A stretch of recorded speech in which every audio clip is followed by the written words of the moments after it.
Phronesis. Practical Wisdom with Scott Allen. Hello, I am Scott Allen, and thanks to my daughter Kate for developing the intro to the Practical Wisdom for Leaders podcast, where we offer a smart, fast-paced discussion on all things leadership. My guests help us explore timely topics and incorporate practical tips to help you make a difference in how you lead and live. If you haven't done so, please click subscribe so you automatically, seamlessly stay in the know when we publish new episodes. Likewise, please provide me with feedback. What do you like? What do you dislike? And what else would you like to know? And now, today's show. Everybody, today I have Barbara Crosby, Dr. Barbara Crosby. She's an associate professor emerita at the Hubert H. Humphrey School of Public Affairs, and she's the former academic co-director of the Center for Integrative Leadership at the University of Minnesota. Now, I have not spoken with a fellow Golden Gopher for some time, so I am so excited today, Barbara. You have served on the editorial board of the leading journals, Leadership Quarterly. You've published extensively, and I'm really looking forward to exploring with you this whole area of public leadership, because I don't know that it's something I've ever really had any in-depth conversation on. Now, I don't know if you grew up in the South, but you attended undergrad in Nashville. So I was just saying to you before we started, I imagine the switch to the Twin Cities was a cold one. Yes, well, I count my years here in winters. So my move to the upper Midwest was in the early to mid 70s, and I came up here to go to grad school at the University of Wisconsin-Madison. And I had grown up, I'm a native of Charleston, South Carolina. I grew up in Georgia. Went to college in Tennessee. I worked in Maryland for a while and then migrated. And at that stage of my life, I really didn't believe that people lived west of Chicago. So, and north of either, right? That's right. So anyway, I had a really good experience at the University of Wisconsin. And when my husband was finishing up his Ph.D., we accepted the offer to come to the Twin Cities. We had certainly visited Minneapolis, St. Paul, and they are, despite being frozen in place right now, wonderful cities. Minnesota's a great state. You said you grew up here? I did. I grew up in Edina, so just about 40 minutes away from campus. And so I graduated high school in 91 and then immediately moved on to the U. Had a wonderful 4 years. Great experience there and absolutely loved it. Oh, I'm glad to hear that. That's home. But there weren't leadership. I mean, the infrastructure, especially everywhere, but at the U right now, whether it's the leadership minor and the student affairs, kind of the robust programming out of student affairs, it didn't exist. That I knew of. What year were you there? 91 to 95. Yeah. Well, we had the beginnings, certainly at that stage. I got involved back in the mid-'80s, around 86 or so. Okay. Humphrey School of Public Affairs was founded in 77. We came right at that time. And the first dean, Harlan Cleveland, thought, if we're going to have a school that's interested in preparing people for careers in public service, leadership ought to get some attention. So I got involved in helping design the Leadership in Public Policy seminar at that point that ran for 9 months. We had just some great people who enrolled in that, not necessarily for credit. A few people took it for credit. We had another seminar running called Ethics and Social Policy, I think it was, and there was a big overlap between the two. So our start of leadership, specifically leadership work at the Humphrey School, was really for mid-career people who were interested in improving their public service. And Harlan used to say our role was to take busy people and slow them down and participate in our reflective leadership program. Yeah. Oh, that's wonderful. So, at this time, I mean, what? Burns is just about to publish Leadership, right? It hasn't yet been published, or it's just Well, being published. 78. Yeah, 78. Yep. And then Bass is beginning to kind of operationalize some of the transformational Hmm. leadership theory. Yeah. So at the time, you're still kind of looking at Ohio State, Michigan, some of the Fred Fiedler and some of that literature, correct? That was a prominent, I suppose. The other kind of strain, because we are in public affairs, Yeah, we would be looking towards people who did presidential leadership. Certainly, we pulled some of the CEO, a lot of it's popular kind of stuff in the yeah, sense that it's based mainly on storytelling. Um, but it was exciting actually to try to put yeah, together a program around leadership at that stage because Burns was just formulating his ideas, yeah, and they really appealed to us because he was one of the few who had a look at the public side of leadership yeah, and also saw it as something different from power wielding. yes, So, a lot of the leadership literature then and now still says mainly what leadership is influence yeah, or the use of power one way or another. And I was fascinated by questions about what is power, but did not see it as equivalent to leadership. yeah, Anyway, we invited Burns to come. Ron Heifetz kind of got in the game in that era. yeah, Barbara Kellerman, it was early days, and it was really terrific fun to try to figure out what were kind of competing theories of leadership beyond influence, and also to kind of get our own frameworks developed. So Leadership for the Common Good, which is what John Bryson and I have written about, that came out of that work. Bob Terry, who was the director of the Reflective Leadership Program at that point, wrote a book called Authentic Leadership, which is a phrase, that's become incredibly popular in our yeah, field. Uh, but at the time, nobody else really was thinking about what authenticity might mean in connection with leadership. So that was kind of the beginning of our work. And then we looked around the campus. I mean, as you know, University of these big research universities oh, it's are huge. just full of people doing fascinating work. And there were other people that were doing some leadership either overtly or implicitly, And so we gathered people from the School of Agriculture who were doing stuff Yep, related to food supply and things like that. We worked with people from the Extension Service because they were doing community leadership. Over the years, family practice, family medicine at the School of Medicine, the nursing school, public health is now one of the big partners in the Center for Integrative Leadership. We worked with people who helped develop faculty leadership in central administration. So we kept kind of convening these circles of like-minded people and trying to help people keep from reinventing the wheel every time they figured they needed a leadership development program. So again, that's what led eventually to the Center for Integrative Leadership in part. We also yeah, had a strong relationship with the Carlson School of Management. good. One of the funders of that, Marilyn Carlson Nelson, um, really was interested in building stronger ties across business, government, nonprofit, community. And we said, we can help with that. And so we got Yeah. the Center for Integrative Leadership underway.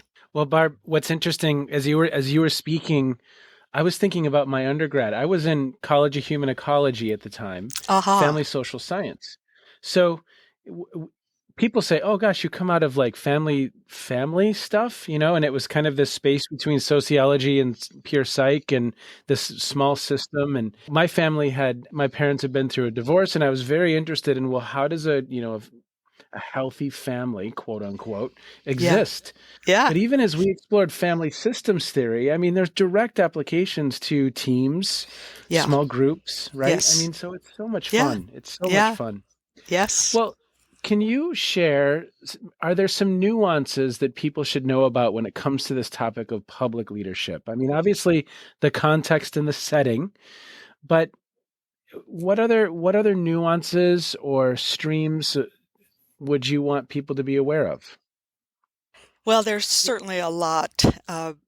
However, I would start with one point, which is, in my opinion, public leadership is a redundancy, because I think, depending on how you define public, leadership is relational. I think you would agree. Yep. And there's always then more than one person involved. There is a small public, if you will. However, none of us get involved in leadership work in a complete vacuum. And I think about, these concentric circles. And so if we think about just a dyadal relationship, okay, that's one center of the circle, if you will. Then we move out to group, then to organizational, to community, to country, to the world. Maybe Galactic. the universe Now that we these have the days. Space Force, I galactic. haven't done much work there, but anyway, that's that. I'm more in the tradition of Dewey, say, who says publics are convened around shared concerns or shared problems. And so, if you and I have a problem that we're working on, we're our little public. Although I think it is helpful to realize that different requirements at these different levels. But I think one of the shortcomings of the traditional team and organizational leadership literature and research has been to ignore what's outside the boundaries of the team or the organization. So in that sense, I'm talking about public in this more generic way, not equivalent to government. Okay. And a lot of my work, and especially the Center for Integrative Leadership, has been to say, business has public aspects to it. Government, if you want to use this word private, has some private aspects to it. In other words, protection of personal data and that kind of thing. And we want that. Nonprofits have a public aspect or a public responsibility. So that's the first point that I might make around this. The other, kind of along with what I've already said, would be that the framework Leadership for the Common Good that John and I developed has that same kind of progression. Yeah. You mentioned the context. We say there are two starting places: leadership in context and personal leadership. We're using adjectives because it denotes different levels. And so the context, leadership in context involves really identifying ecological, economic, political, sociological, technological trends and developments that might open opportunities for leadership. But if you ignore the things that are, let's say, existing, if you ignore history, with all of our issues around racial reconciliation right now, a lot of that's wrapped up in ignoring history. You can't start to lead around racial justice unless you do some attention to context, I think. So leadership in context, what is influencing the present from the past? What does that mean about what's possible for the future? And then personal leadership, what do I care about? Assessing what I bring in the way of assets and blind spots and so forth that might help me in my leadership work and in my followership work. Because again, another point I would always make is that, nobody leads all the time. Most of us need to be engaged followers most of the time. I think, having a sense of what it takes to be a good engaged follower is a helpful part of leadership too. So leadership in context, personal leadership, understanding oneself, and then understanding others. I think you've done a good bit on emotional intelligence. So, that's a key element of leadership skill at that level. And then after that, thinking about leadership in groups and teams. How do you build effective teams? From there, moving on to nurturing effective and humane organizations. From there, moving to visionary leadership, which I place at that higher, more community level, where you're thinking about what kind of compelling vision might we need to work toward that's beyond our little team, our organization or whatever. Then political leadership, which relates to actually getting policy decisions made and implemented. And then what we call ethical leadership, which would surprise some because it's not about personal ethics. It's about fostering these institutions that help sanction conduct, enforce and reinforce norms, and so on. And then finally, this work of policy entrepreneurship, where you're employing these different aspects of leadership over the course of a policy change cycle. And so I might back up to say that what got us started on this work years ago was an interest in public issues, particularly tough ones. And now, of course, we name things like I mentioned racial justice, climate change, pandemic, global issues around sustainability and poverty and so forth, or, smaller versions of this. Here, I've done a good bit of work on homelessness, and you can take different chunks. You can say veteran homelessness, you can say youth homelessness, you can say, take different communities like we have a large Native American community here, as you know. Mm-hmm. That's the framework in brief. And there is a sense with that you're starting with what you might call public problems and trying to help people think about how do you take your part of it, how do you widen the circle enough to have impact and achieve some beneficial outcomes. So, Barb, what's a case study that comes to mind for you where fixed is a challenging word? Yeah, it certainly is. Where maybe some of the needle has been moved. Yeah, that might exemplify what you just suggested. Well, there's a lot of good, despite everything that's happening, right? Whether we're frozen or whether it's COVID-19. Some of the statistics, if you believe Steven Pinker, some of the statistics around the world, there's several things that are improving, right? That have improved. Yeah, well, you can pick a whole lot of them. One I've used often that kind of, can appeal across the world is the effort to combat polio. It is a great example because you can kind of come into it at different places in terms of leadership. I have often focused on the work of Rotary International, and there are particular players in the history of Rotary who, I don't know if you know much about Rotary, but it's a professional, it used to be a men's professional group. Mm-hmm. And so you would have a lot of doctors and lawyers and others who were at a certain level of education and accomplishment, I guess. And they were international to begin with. And there are chapters all around the world. And so that offered, once some physicians got activated to try to say, look, this is a global problem. We know we have a solution. And often with problems, you don't have the solution. But in this case, they had a vaccine, but they didn't have the rest of the solution for countries that were impoverished. Yeah. So they began to work with their chapters in India and other parts of the world to say, what do we need to make this work where you are? And the great thing there was that, their counterparts in other countries were also well educated, but they knew their context.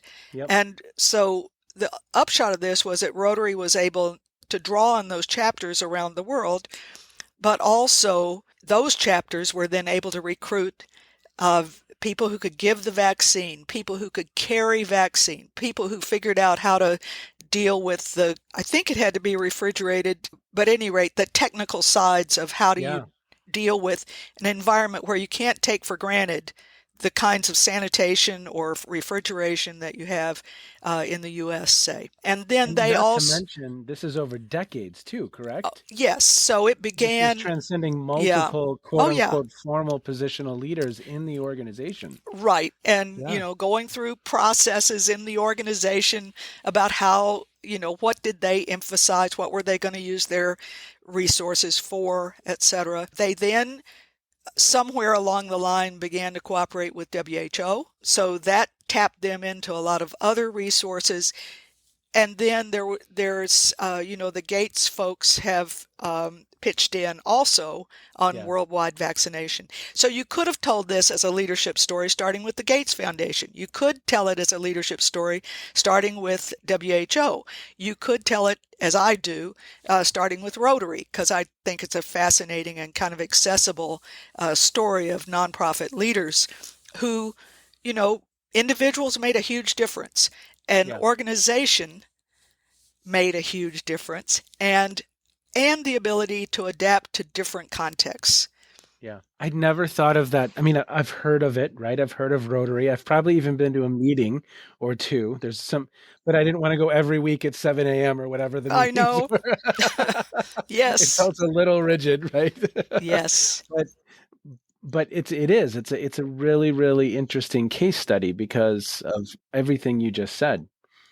Well, and Plus, I have a very contemporary one to offer too, sure. and that is the recent example we had of thousands of poll workers, election judges, public officials who had done the work to make our presidential congressional election safe, secure in the midst of a pandemic. Yeah. And, that didn't just happen overnight. These people, there had been leadership and committed followership going on all around the country. And actually at Humphrey, we have a program that's around helping election administrators prepare and do a good job. And, we can talk about the need to maybe do better, Sure. but the leadership and committed followership of those individuals, it's a stunning current example, I think. I'd like to hold them up as heroes. Yes. Yes. Well, and there was intense scrutiny everywhere. Yes. And generally speaking, everywhere, it didn't hold up. That it was determined, whether that was Georgia or Arizona, that these were fair elections that occurred. Right. Right. I And mean, what's interesting to me is that always when I do my case study research, there's so much more to stories, that goes back, as you said earlier, years often of preparation and learning. And so, a lot of people had learned from some big time failures 2 years ago earlier where machines didn't work or whatever. And so, we've gotten a lot better as a country about being sure that if we're going to use new technology, we have some way of backing it up or checking it or whatever. so Barbara, I'm gonna go super contemporary on us. And well, your last example was super contemporary, Yeah, so I'm gonna yeah. continue on the. Okay. So as you look at COVID-19 and everything Hmm. that's kind of swirling on around us, Yeah, and you have President Biden yeah, who is working to influence the public to get the vaccination, socially distance, wear masks. Of course, we're not going to have. I think Brad Jackson, yeah, maybe because of ILA. Had a yes, fascinating conversation with him a couple episodes back, and he said, it was wonderful to be in New Zealand and to kind of watch. And well, not all 5 million. Of course, you had your yeah, 10% that maybe weren't. right, But generally speaking, we were kind of all rowing in one direction with a yes, common vision yes, of what to do. So, as you think, let's kind of place you into the White House. Apparently, there's a lot of fires that are happening in the Oval Office right now, according to the reports I've been reading. Just not fires figuratively. He's got a yeah, fire going. So you yes, sit down and you're talking with President Biden. What do you say to him? How does he influence? Because that has very real ramifications for how long we're in this. yeah. Correct? Well, I would first of all say thank you for taking this pandemic seriously. Mm, Um, you know, in our field now, people pay a lot of attention to collective leadership, and I've been a part of that. It doesn't mean, though, that the actions and messages from somebody with a great deal of responsibility and power don't count. hmm. And it counts a great deal. And Yeah. I fully believe that, not to negate the efforts of people who organize campaigns and so forth, but I believe Joe Biden is president because he took the pandemic seriously as Mm, he spoke to us. The, the, the meaning that is conveyed to us about what is this? mm, Is it something serious? Is it something we can do something about? That's the most effective visionaries. And, Joe Biden doesn't have a reputation that's high, super high on charisma and vision, let's say. However, he does some of the important things of visionary leadership, which is to say, here's where we're at. Here's why we're at this point, and here's something we can do to get to a better future. And what is that better future like? Well, I think we're struggling a little bit to figure out, is that better future some kind of idealized version of what we used to be, or is it something that's a bit different? We're really struggling about that, I think, in the country. But I would say to Joe Biden, you don't have to settle that for us. Your message for us still needs to be, you get it. Death of, 500,000 people is something to mourn, and it's something to make, some benefit from. In other words, we will commit ourselves to having a better public health infrastructure. And I think, again, I would support continuing the efforts to make sure people have health care. New Zealand benefited from having a very different kind of healthcare system than we have. And we fight here over different ideas about rights and responsibilities and so forth. We've got to work some with the system we have.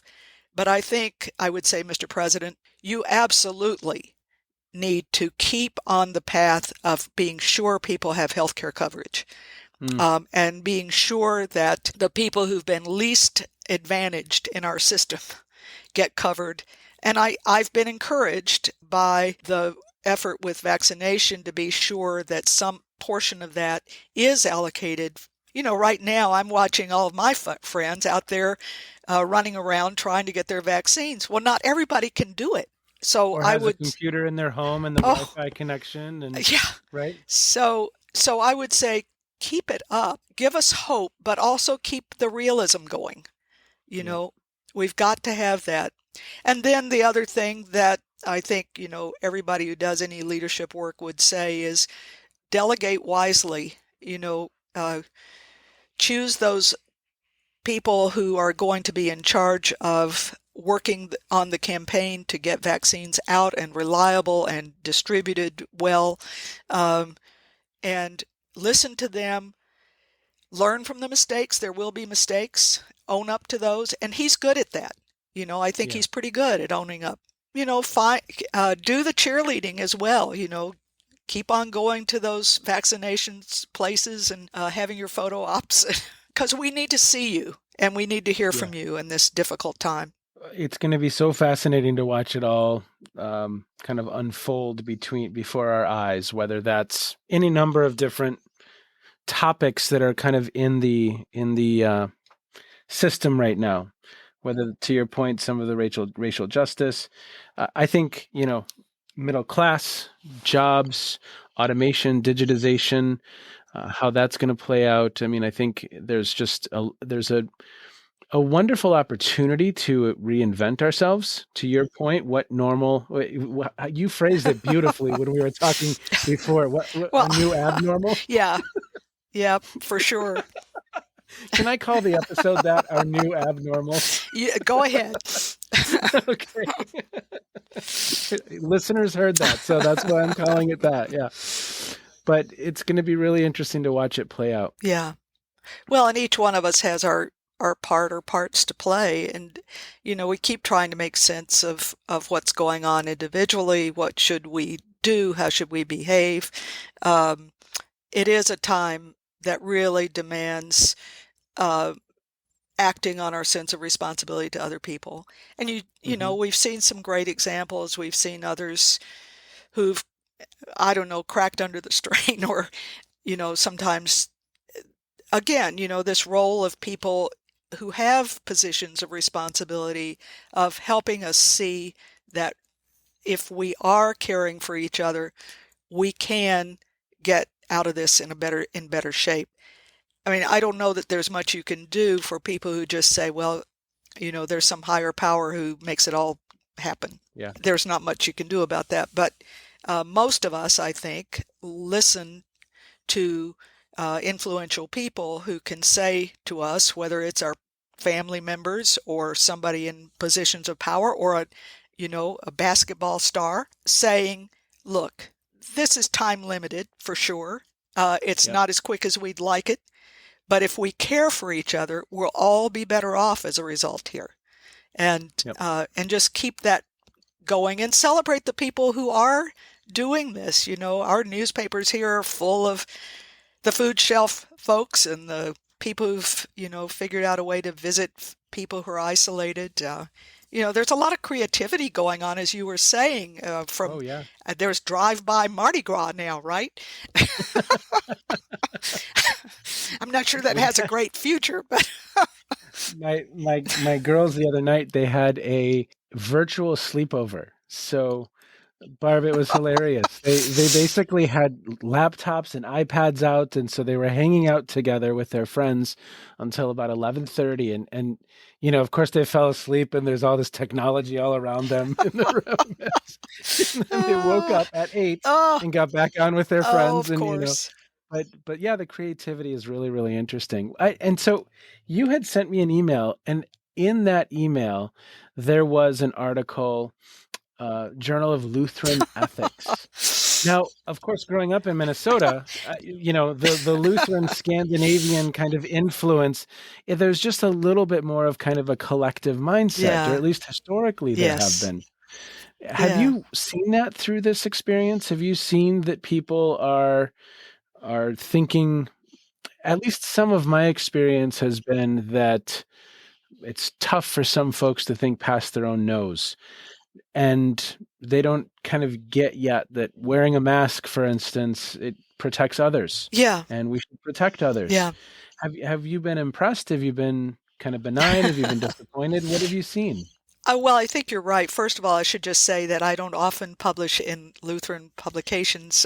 I'm originally a Southern Baptist and backslidden a good I was bit from wondering about that from because that, yes, but definitely have. Well, I should just say the title of that article was about Job and leadership, right? And yeah, so I, early in the pandemic, turned to the Hebrew Bible, the yeah, chapter of Job, the story of Job. I turned to the book of Job in the Hebrew Bible because I thought it would be quite applicable in the time of pandemic. As you may remember, Job is greatly afflicted, but he's been a very successful businessman, landowner, farmer, and is, today people would be interviewing him to give them lessons, my top 10 lessons as a leader in the land of Uz. yeah. But suddenly he loses it all. And the reason is that Satan has in a way tempted God in a kind of a wager to say, well, this man honors you, but what if he didn't have all this? Mm, What if he lost everything? Would he still honor God? So, and be an upright man? So anyway, Satan goes to work and really devastates the business. And after that, God allows him to go ahead and afflict his family. And Job is just left there with nothing, suffering in the ashes. But anyway, he rises up and he says, I'm going to get God to explain himself mm. because I don't get it. I've been a great person here and everybody respects me. And I demand for God to tell me what caused this. And so anyway, this goes on and his friends show up and they initially are kind of sympathetic and then they say, you must have done something wrong. so so but Job persists. Well, anyway, God finally speaks to him and says basically, you're not so important after all. And maybe you Mm. should have paid attention to the great wonders of the world. And anyway, it can kind of give you that feeling of, no matter how well off you are, maybe you ought to pay more attention to your stakeholders, which Mm. is a key leadership attribute. And I work on that a little bit, and also to the natural world, because what the message from God is that we human beings are kind of small potatoes, Yeah. that the forces of the world are magnificent and we ignore them at our peril. So at any rate, that's what that was all about. I thought there were some great leadership lessons for us in the time of pandemic. Oh, for sure, for sure. And have you been impressed with Minnesotans and their response? Or has it been kind of across the board, or what do you think? I think Minnesotans, I think you're right. There is some cultural influence of the Scandinavian heritage here, but there are many other heritages here. So you could Of course, say, yeah. we have Native American communities that were here Yep, before any of these other European strains that came. yep, Um, yep. and they And have, newer, like the Somali and the Hmong, and yes, yeah. so incredibly multicultural. Um, and to some extent, that's becoming true of rural Minnesota as well. Um, it's just too easy to say that um, all you know, the kind of liberal communal types are here in the Twin Cities, and everybody else is off in the smaller communities, and that's not true. Now we have Mm, communities around Minnesota that, in some parts, some reasons because of the jobs that are available, now have big, rather substantial Hispanic or Somali. Um, mhm. we've had a lot of people from Tibet who've come. It's across the board. So yes, we have these communal traditions. I would say. Certainly in the Twin Cities, we've got a governor who's had influence of saying, look, folks, we just need to do this. It's temporary. We, Yep. if we can, go out there and chop down trees in the forest, we can wear masks. I've been thinking we need these T-shirts that say it's masculine to to wear. So anyway, I think the cultural heritages here count. I think there is a Scandinavian influence that you don't see so much in a lot of the rest of the country. Mm, That's about kind of hardiness and collective responsibility and so on. So yeah, it varies though across the state. yep, You can go yep. some places where, people have bought the message that it's kind of weak to to show up with mask. It conveys that you're too wimpy against It's COVID, not I guess. masculine. It's not masculine. Right. Now we have competing titles for this episode. Masculine Hmm. or the new abnormal. Yeah, right. Barb, I'm so thankful for your time today. We'll wind down, and I always ask guests at the end what they're reading or streaming or listening to or just Mm. consuming. It could Yeah. have to do with leadership, Yep. but it doesn't have to.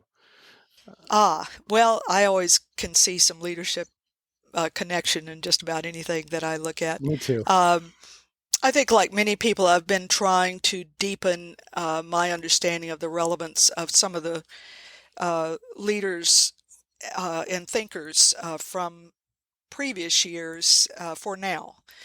Mm, So, a book that I and others in my circle read recently is called Begin Again by Eddie Glaude. And what he is doing is investigating what James Baldwin has to say for us now. I think the disappointing thing about reading James Baldwin these days is that so much of it is still so relevant.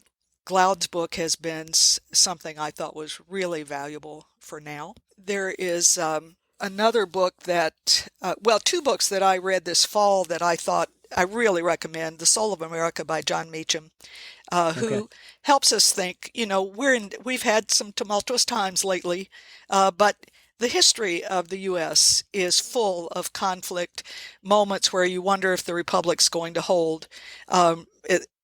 Real reminder that it's up to all of us. That's why I kind of link citizenship and leadership so strongly. We can get involved in a particular policy issue, but how important it is to also be a part of sustaining our democratic institutions.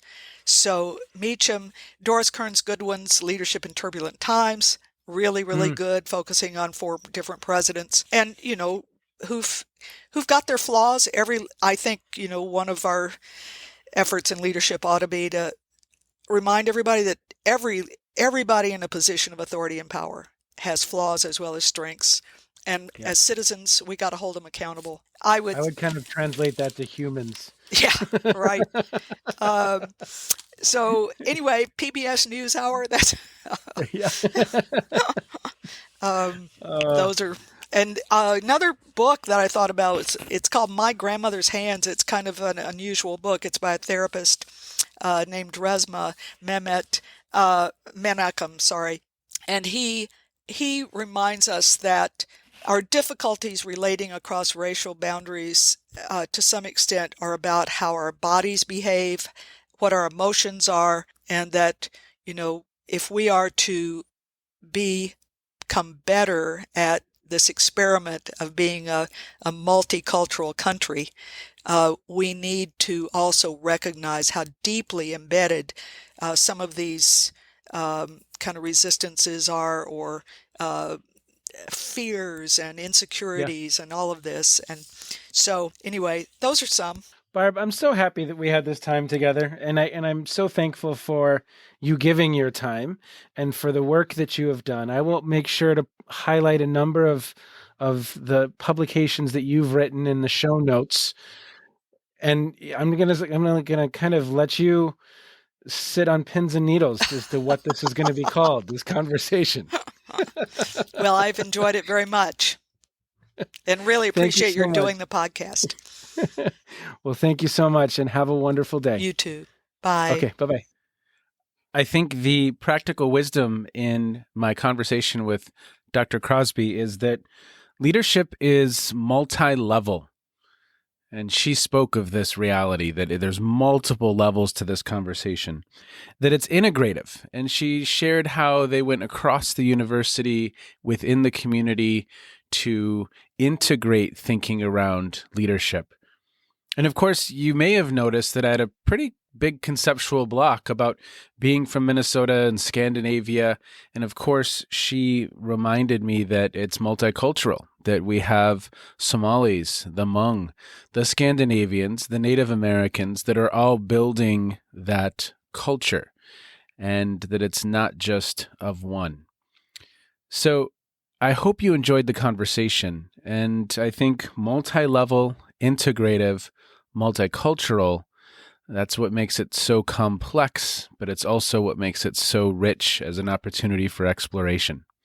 Have a great day, everybody. Thanks for listening in. You have been listening to the Practical Wisdom for Leaders podcast. If you liked what you heard, please share it with others and let them know what we're up to. And one last quick reminder to click subscribe so you know when we publish new episodes. And of course, we'd love to hear your feedback. You can stay in touch with me by visiting www.scottjallen.net or any number of social media platforms. Be well, be safe, and make a difference wherever you are on this beautiful planet. And now, here's Kate's twin sister, Emily, with the outro.